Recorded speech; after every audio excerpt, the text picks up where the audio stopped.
seen that in some of the behaviors and that starts at a very young age. So we have created a pledge, which is called the Alphabet Kids Anti-Bullying Pledge, that gives, and it is for parents as well as children. And it has been very successful. It is also a communication tool for parents and teachers to begin to talk about these behaviors that are negative starting from a young age. And I think that, I don't know if anybody in the audience was bullied, not to point anyone out specifically, but was anyone in the audience bullied at any point when you were growing up? Were you bullied? I think I'm probably being bullied. You may have been the bully. So the thing is that there's the bully, there are those being bullied, and there are ways, that we all may have felt out of the pack or out of the group. Now you may have bullied because you did not feel that, I'm not going to make up why you were, but you did do some of these things, and it is becoming more and more prevalent at a younger and younger age, and the stakes are getting higher and higher.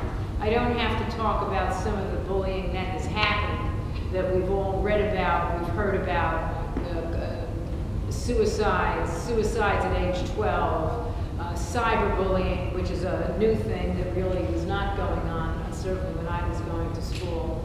But these are understanding. So this is the method that we have taken, and it isn't out-of-the-box thinking. It is not just about diversity, but it is learning about these cultures, learning about the other children, learning that everyone has similar feelings, learning that there are feelings, and we go to schools and communities across the country and talk about these things. So what we call our group when we travel is called the Many Faces, Many Places Tour. And in doing that, we really encourage interaction between various groups, no matter who they are. And children learn through food, culture, music, sharing music, learning about other cultures, being able to talk about it, being exposed to other people. And we have found it's been effective, and we are doing more and more in the area of multiculturalism, but we also have just started a new program. This is the Alphabet Kids Go to Planetarium, encouraging science and technology, math and engineering to inner city and all children, really, because that will give them another outlet. The more literate, the more understanding they are of options in life, that there are options in life. That is what we're hoping to do. And we're starting at age 2 and 3, and we're going up through elementary school, middle school, and then we have programs also that are cross-curricular in the old high school. So I'd like to turn it over to you now for the other end. Good afternoon, ladies and gentlemen. Thank you for coming out. I'm Kai Smith. I am the founder and executive director of the GRAAFICS program. And my published work is called In Graphics Details. And graphics for us is spelled GRAAFICS. The acronym for graphics is Gang Diversion, Reentry, and Absent Fathers in Dementia Center. I started this program in late 2003 after the death of, well, I don't want to say after the death, but after the murder, after the vicious murder of my brother in Columbus. We have materials here for each one of you guys. We're taken, directly from the works that we have here for you. The mission of graphics is to decrease criminal activity, recidivism, and absent fathering by providing positive, real-time alternatives for people genuinely interested in change. Let me expound on that for you. When people go to our website, and I'm going to share with you the success of the program since the inception of the program, I'm going to share the success and the phenomenal works that we've done in some of the most volatile communities York, you know, in our partnership with the New York City Department of Education, you know, I want to share with you, you know, to get right to the core of who we are and what we do. GRAAFICS is an intervention program. GRAAFICS is a nonprofit organization that was designed unlike traditional nonprofit organizations. We were designed unlike traditional nonprofit organizations in that the work that we do and the service that we provide is genuinely unique. Day programs for us exist between 8:30 a.m. and 3:30 p.m., where we work with the New York City Department of Education. The program goes into schools to work with what the Department of Education calls Priority 1 students. Priority 1 students are those individuals that are deemed at risk. Priority 1 students are those students that are the most problematic students in middle and high schools. Priority 1 students are the students that are in middle schools and in high schools that can range from habitual cutters, carrying weapons to school. They can be students that are involved in criminal activity on school premises. They can be students that have been identified as being in some way or form affiliated with a gang. Those are priority 1 students. When we partner with the New York City Department of Education, when we partner with educational facilities up and down the East Coast, the way that looks is we go into a school and we say to the principal of the school, identify the worst of the worst and give them to us for us to work with them. What we do when we work with those students is this. We feel like if there's a class and the class has 20 students in that class, 4 students of the 20 students that are in that class may be priority 1 students. The teacher has to spend so much time dealing with the issues of those 4 students that they lose the remaining 16 students. So now you have an entire classroom full of students that have been deemed dysfunctional because the teacher has to spend so much time with those 4 priority 1 students. Where we differ from traditional nonprofit organizations is this. Traditional nonprofit organizations go into a school and would say, give us the opportunity to work with your students. We're going to take your students on field trips. We're going to get them into colleges. We're going to provide mentors. And there's a long laundry list of the things that traditional nonprofit organizations say that they provide for public schools in urban communities. But when you really measure the outcomes, traditional nonprofit organizations go into schools to work with the students that have already been deemed priority 2 and priority 3. Those are students that are in schools and they already have an A average. They already have a B average.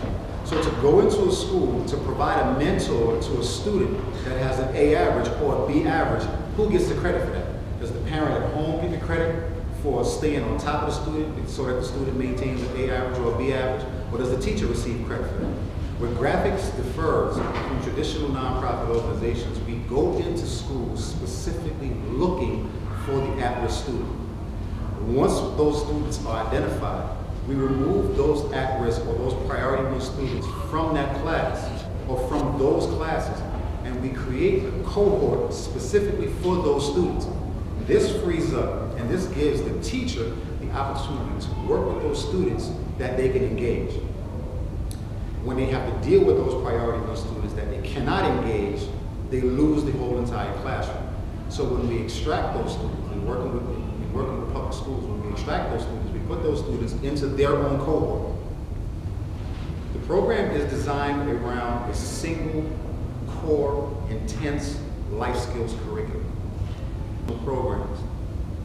When we partner with schools, this program coming into a public school in the city of New York, this is a 2-credit course.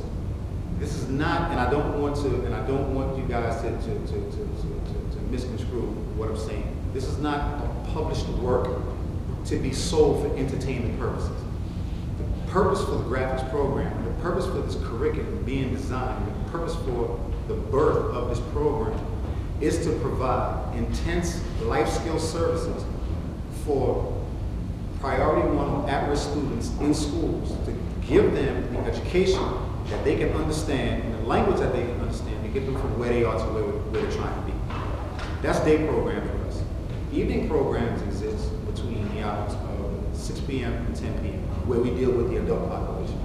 So in certain communities in the city of New York, in certain communities like in East New York or Brownsville or South Jamaica, Queens or Harlem, we're present in those communities. And the students that come to our schools in the daytime, schools that have the graphics program, the students that work with us in the daytime, we have students that work with us in the daytime, and we have parents that work with us in the evening time. So that, in introducing the program, as basically an introduction, that's who we are, that's what we do. We provide a different sort of educational service to public schools, giving students a totally different view, a totally different way of looking at their education to get them from where they are to where they're trying to be. And so, we also cover the bullying aspect, and it's really great that we can share this panel because one of the things that we've been asked on countless occasions, we've been tapped by elected officials here in Newark to bring the program to Newark. We had a very lengthy conversation with Mayor Wayne Smith of Irvington, New Jersey, who expressed interest in bringing the graphics program to Irvington to work with the population of Irvington. The bullying aspect, and the Alphabet Kids cover the bullying aspect, and I kind of think that it's divine intervention for us to be sitting here together because one of the things that we've been asked on numerous occasions is, does graphics provide services to children at the elementary level, at the grade school level, at the elementary grade school level? And the answer to that question is no. Have we been able to identify that there is a gang presence or a bullying presence or an extremely volatile, high priority one presence at the grade school level in the city of New York? Absolutely. Absolutely.